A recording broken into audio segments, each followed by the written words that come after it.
Hey there guys, this is Inferno, and today I wanted to try something a little different.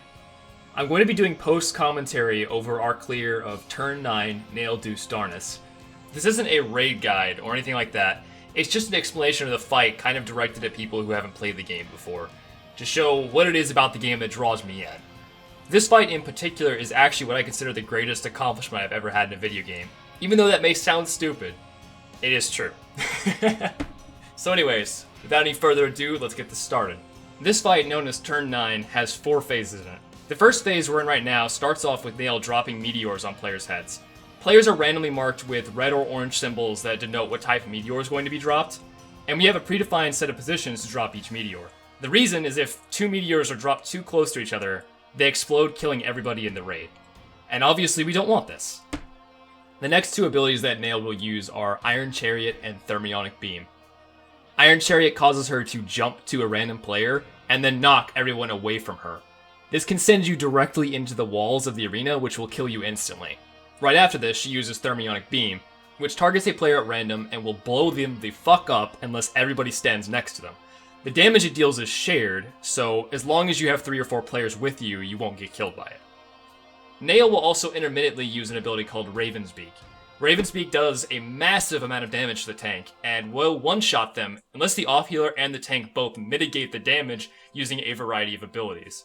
Additionally, this ability leaves a bomb on the tank after dealing the damage, and they explode again, dealing damage to anyone near them shortly afterwards. This can be very problematic for the melee DPS who have to be near the tank at times in order to deal damage. Nael also has 2 more abilities in this phase, called Lunar Dynamo and Meteor Stream. Lunar Dynamo creates a giant donut around her, so you need to stand directly next to her or really far away in order not to get hit. And then Meteor Stream requires everybody to spread out immediately afterwards, otherwise they will be hit multiple times by it and die. So at this point, Nael jumps away, marking the change to Phase 2. And yes, there are still 8.5 minutes left in this fight. When I said it was an accomplishment, I really meant that. This phase starts off with Nael dropping 3 new meteors down, that have green markers. The green meteors change into golems, each of which have unique abilities. The 2 tanks handle the green and red golems, while the DPS handle the blue one. These golems need to be killed rather quickly, but they also have to be kited around because they have to pick up all of the previous meteors that were dropped in Phase 1. The red meteors that were dropped give them a damage up effect, while the yellow meteors give them a vulnerability down effect. Additionally, if any one golem picks up more than 4 meteors, it instantly kills everybody. So you better be good at counting. Another fun effect in this fight is that if any 2 golems run into each other or get even too close to each other, they will combine into a super omega golem and do exactly what you think, kill everybody in the raid. If you haven't already noticed, Nael Deus Darnus has one repeating theme: kill everybody in the raid. Once you have killed all 3 of the golems, you now get to deal with the part of the fight I like to call, oh god, please stop dropping meteors on me, oh my god it hurts, please. During this part of the fight, Nael rapidly drops meteors on all players, all over the stage. The way we deal with this is we separate into 2 groups and move in a zigzag pattern around the edge of the arena. Trust me when I say that this is the best strategy we could come up with, and we have tried every other possible strategy we could think of. You may have also noticed that I got absolutely bodied by that meteor. That happens. It hurts. Really bad. Once Nael has decided to stop dropping meteors on everybody, she drops 3 more meteors on everybody that are green this time. So you get 3 more golems, and you pretty much repeat the previous segment where you drag the golems around and pick up all the meteors. The only real difference is the number of meteors in play is a lot higher this time, so you have to be more careful not to pick up too many meteors on a single golem and risk wiping the raid. You have to also be careful that one golem does not pick up too many red meteors, as that will cause them to deal a lot more damage and potentially just insta-kill people, which is not ideal. So to quickly talk about what each of the golem's abilities are, the blue one can sometimes paralyze the entire group, which is an exceedingly bad situation, but is usually recoverable. The red one will do a couple of abilities that you just need to stay out of. They're pretty telegraphed and easy to dodge. And the green one will fuck your face up if you look at him wrong. I actually have nothing else to say for the next 20 seconds, so please enjoy this groovy music, my dudes.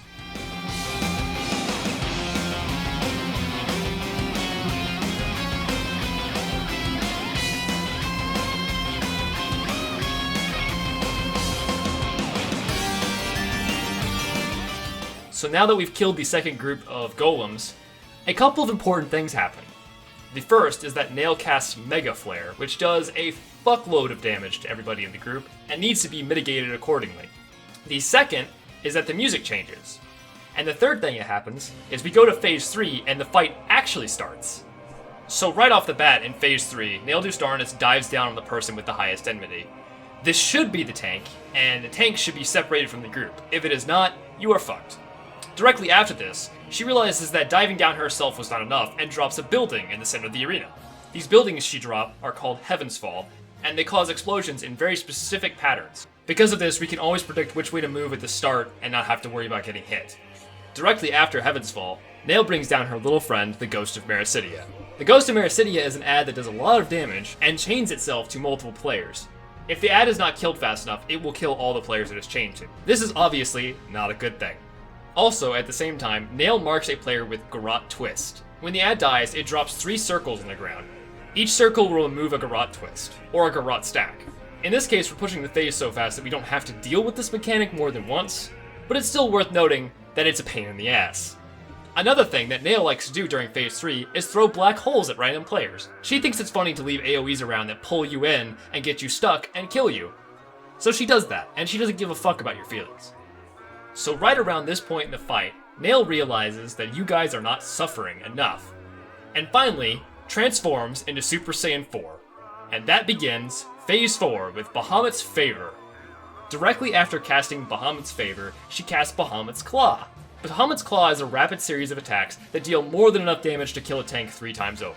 So in order to avoid that, the healers focus heal the tank during the effect.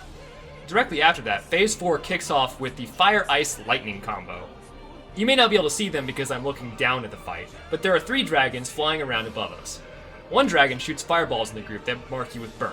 Another dragon shoots ice balls in the group that mark you with frost. The frost and burn marks cancel each other out, so you want to be hit by them in alternating fashion. If you get 2 hits of the same type, you instantly die. The way we handle this is by moving every odd-numbered fire out of the group. This allows us to mitigate the mechanic as long as all 8 players are alive. But hey, didn't I also say there was lightning involved?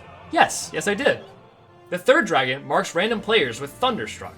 Thunderstruck detonates on that player after about 5 seconds. When that Thunderstruck detonates, it fucks up everyone around you. So if you get marked with it, you have to run out of the group quickly in order to avoid killing all of your teammates. But wait, there's more!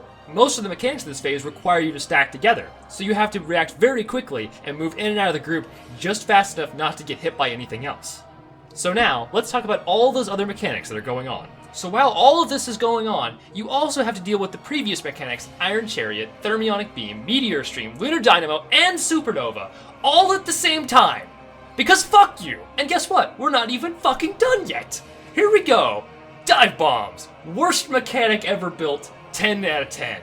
I'm actually not even 100% sure how dive bombs work because we had our bard cover them, but the idea is that the first dragon and the second dragon from the 12 o'clock point to the right will dive first on the first 2 players marked, and then the third dragon, who will be all the way around, will dive second on the player who's marked last. So each dive bomb creates a line across the arena and pushes all the players that are in this line to the wall and kills them instantly. So when you get marked, you have to place your marker on the edge of the arena between the 2 dragons so that they do not go through the center, and then once the markers are placed, we all go to the center, stack, and then hopefully don't get murdered. This one mechanic by itself makes this fight 100 times harder than it really should be. It's almost beautiful at how sadistic it is in design. So now that I've covered pretty much everything about the fight, I don't have much else to say, so I think I'm just going to turn the music up and let you guys watch to the end of the fight.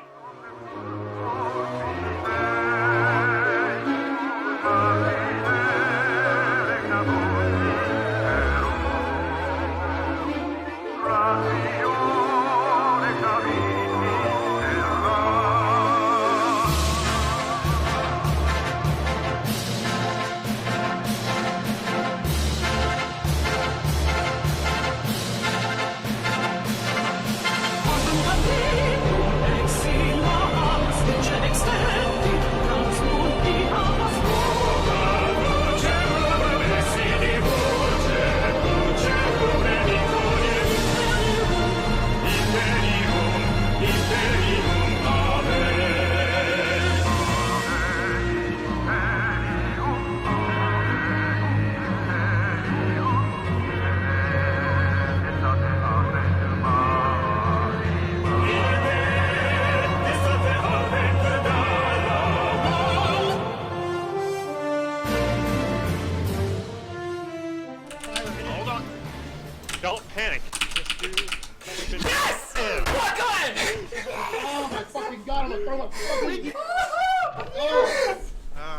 About fucking time.